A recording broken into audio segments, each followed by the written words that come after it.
Good morning. मैं नीरू महर्षि, सरल yoga with Neeru महर्षि में आप सबका स्वागत है। आज की जो मेरी वीडियो है वो सिर्फ वॉक करने के तरीक़ों पर है।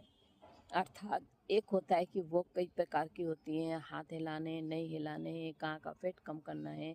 उसी तरह किन चीज़ों पर चलने से वॉक में फ़ायदा होता है उसके बारे में आज मैं बताने जा रही हूँ। जैसे हरी घास पर चलना, एक्यूप्रेशर स्टोन पे चलना, कंक्रीट रोड पे चलना, कीलों पे खड़ा होना, इनके क्या फ़ायदे हैं आज मैं उन्हीं के बारे में बात करने के लिए आई हूँ। जिनके एड़ी में दर्द होता है, पैरों में दर्द होता है, ब्लड सर्कुलेशन पूरा नहीं पहुँच पाता, रातों को नींद नहीं आती है, पैरों में भड़कावन होती है, खिंचाव होता है, मांस दिमाग में शांति नहीं रहती है, हर वक्त तनाव में रहते हैं, उन्हीं के बारे में मैं ये वीडियो लेकर आई हूँ।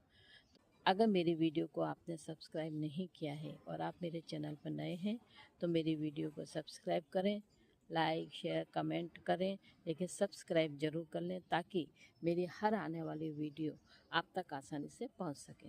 तो आइए मैं आपको दिखाती हूँ कि आपको किन किन चीज़ों पर कितने कितने मिनट चलना है ताकि आपकी सेहत और ज़्यादा बेहतर हो सके। जब blood circulation top to bottom पूरी बॉडी में होता है तो कई सारी बीमारियां अपने आप ख़त्म हो जाती हैं। तो आइए मैं आपको दिखाती हूँ।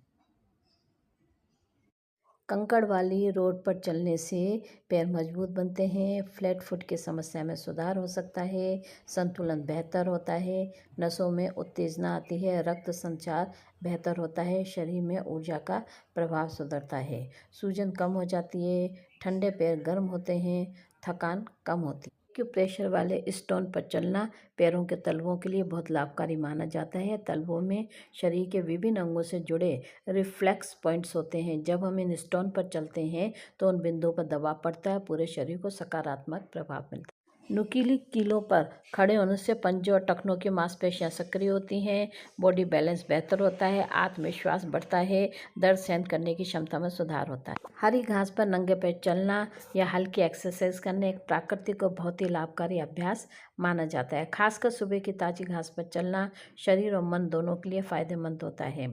घास की नरम और हल्की आसमान सतह तलवों के रिफ्लेक्स पॉइंट को सक्रिय करती है, नसों को उत्तेजित करती है, शरीर में ऊर्जा का संचार करती है, ब्लड सर्कुलेशन को बेहतर करती है और पैरों के सूजन को कम करती है। प्रकृति के बीच में दौड़ना, पेड़ पौधों के बीच में नंगे पैर दौड़ना, फूलों के बीच में रहना, ठंडक से नसों को आराम मिलता है। अब आप घास पर, ये समुद्र के किनारे जो रेत होती है उस पर चलने के बहुत फ़ायदे हैं। आप सूखी मिट्टी पर भी चलिए लेकिन नंगे पैर चलिए, हरी हरी घास पर चलिए, नंगे पैर आपने सीढ़ी उतरना है, चढ़ना है, इससे सारे आपके पंजों में जितनी भी खिंचाव होता है सारी मांसपेशियां मजबूत होंगी, ब्लड सर्कुलेशन बेहतर होगा और तनाव कम होगा, मन शांत होगा, सकारात्मक इनसे ऊर्जा मिलती है। डिप्रेशन चिंता में भी राहत मिलती है। पंजों और टखनों की मांसपेशियां मजबूत होती हैं, बॉडी बैलेंस होता है, गिरने की संभावना कम होती है। शुरुआत में 5-10 मिनट तक करें, धीरे धीरे 20 मिनट तक इसके समय को आप बढ़ा सकते हैं।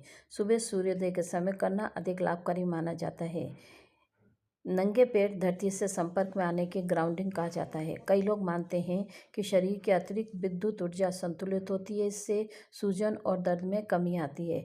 घास साफ और सुरक्षित होनी चाहिए, कांच के टुकड़े नहीं होने चाहिए। डायबिटीज़ में पैरों में घाव हो तो सावधानी बरतनी चाहिए। पंजों और टखनों की मांसपेशियां मजबूत होती हैं, बॉडी बैलेंस होता है, गिरने की संभावना कम रहती है। इसलिए जितनी भी नुकीली चीज़ें हैं इन पर देखिए, पैरों के